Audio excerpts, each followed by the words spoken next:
Hi guys, good evening. ಈಗ ನಾ ಒಂದು ಮಿನಿ ವ್ಲಾಗ್ ಅಪ್ಲೋಡ್ ಮಾಡತ್ತೀನಿ. ಏನು ಗೈಸ್, ಮನ್ಯಾಗ ಕೂತು ಭಾಳ ಅಂದ್ರೆ ಭಾಳ ಬೇಸರ ಆತಿತ್ತು. ಸ್ಟಡಿ ಅಂತೂ ಮುಗ್ದಿತ್ತಪ್ಪ, ಎಲ್ಲಾದರೂ ಹೊರಗೆ ಹೋಗ್ಬೇಕಂತ ಡಿಸೈಡ್ ಮಾಡಿದ್ನಿ.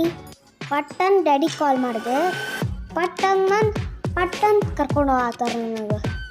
ಗೈಸ್, ನನ್ನ ರಿಕ್ವೈರ್ಮೆಂಟ್ ಇತ್ತು ಈ ಚಿಲ್ಲಡ್ ಬೆಂಗಳೂರು ಕ್ಲೈಮೇಟಿಗೆ ನನಗೆ ಏನರ ಚಿಲ್ಲಡ್ ತಿನ್ನೋ ಮನಸ್ಸು ಆತಿತ್ತು. ಹಾಗೆ ಹೋಗ್ತಾ ಎಲ್ಲಿ ಹೋಗ್ಬೇಕಂತ ವಿಚಾರ ಮಾಡಿದ್ವಿ. ನಮ್ಮ ಮನೆ ನಿಯರ್ ಬೈ ನೋಡ್ಕೊತ ಹೊಂಟ್ವಿ. ಸೊ ಗೈಸ್, ನೋಡಿ ನಮಗೆ ಸಿಕ್ಕಿದ್ದು ನನ್ನ ಫೇವ್ರೆಟ್ ಪೋಲಾರ್ ಬೇರ್. ಸೊ ಗೈಸ್, ನಾ ಹೇಳಿದೆ ನಾ ಒಳಗೆ ಹೋಗ್ಬೇಕು. ಒಳಗೆ ಹೋಗಿದ್ಮೇಲೆ ಏನು ಆರ್ಡರ್ ಮಾಡಲಿ, ಏನು ತಿನ್ನಲಿ. ಸೊ ವಿಚಾರ ಮಾಡ್ಕೊಂಡೆ ನಾ ಒಳಗೆ ಹೊಂಟೆ. ಈಗ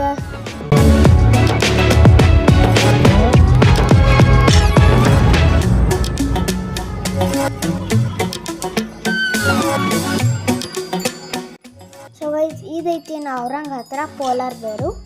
ನಂಗೆ ಏನರ ಐಸ್ ಕ್ರೀಮ್ ತಿನ್ನೋ ಮನ್ಸಾಯ್ತು ನಾ ಇಲ್ಲೇ ಬರೋದು ಫಿಕ್ಸ್. ಬರೋಕ್ಕಾಗಲಿಲ್ಲ ಅಂದ್ರೂ ಆರ್ಡ್ರ್ ಹಾಕ್ಕೊಂಡು ಮನೆಗೆ ತರಿಸ್ತೀನಿ ನಾ. ಸೊ ಗೈಸ್, ಒಳಗಡೆ ವ್ಯೂ ಈ ಥರ ಇದೆ. ನಾ ತಿನ್ನಕ್ಕೆ ಬಂದಿನ ನಾನೇ ಆರ್ಡ್ರ್ ಪ್ಲೇಸ್ ಮಾಡಬೇಕಿಲ್ಲಿ. ಗೈಸ್ ನೋಡ್ರಿ, ಎಷ್ಟು ವೆರೈಟಿ ಐಸ್ ಕ್ರೀಮ್ ಅವ. ಎಷ್ಟು ವೆರೈಟಿ ಇದ್ರೂ ನನ್ನ ಚಾಯ್ಸ್ ಒಂದೇ. ಅದಕ್ಕೆ ಬಯಸ್ಕೊತಿರ್ತೀನಿ ಯಾವಾಗಲೂ ಮನ್ಯಾಗ. ಪೋಲಾರ್ ಬೇರ್ ಬಂದು ವೆರೈಟಿ ಟೇಸ್ಟ್ ಮಾಡಂತಾರೆ. ಡೇ ಒಂದಿನ ಬರೀ ಚಾಕ್ಲೇಟ್ ಫ್ಲೇವರೇ ತಿನ್ನತ್ತೀನಿ ನಾ. ಅದು ಯಾಕೋ ಬೇರೆ ತೊಗೋಬೇಕಂತ ಅನ್ಸೋದೇ ಇಲ್ಲ.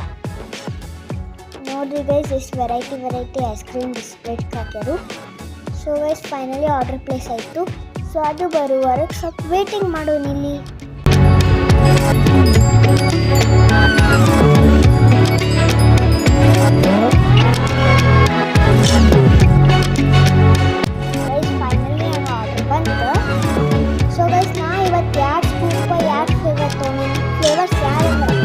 ಬೆಲ್ಜಿಯಂ ಚಾಕ್ಲೇಟ ಮತ್ತು rich chocolate.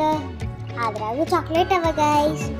Seasonal fruit try ಮಾಡಂದ್ರೆ ಮನ್ಯಾಗ ಬಲ್ಲೆ ಅಂದ. ಅದಕ್ಕೆ ನಮ್ಮ ಮಮ್ಮಿ ಸೀಸ್ನಲ್ ಫ್ರೂಟ್ದ ಐಸ್ ಕ್ರೀಮ್ ತೊಗೊಂಡ್ರೆ ಅದು ಅಷ್ಟೇ ಮಸ್ತ್ ಇತ್ತು ಗೈಸ್. ಫೈನಲಿ ನಾನು ಈವ್ನಿಂಗ್ ಡೇ ಔಟಿಂಗ್ ಹೋಗಿ ಬಂದೆ ಗೈಸ್.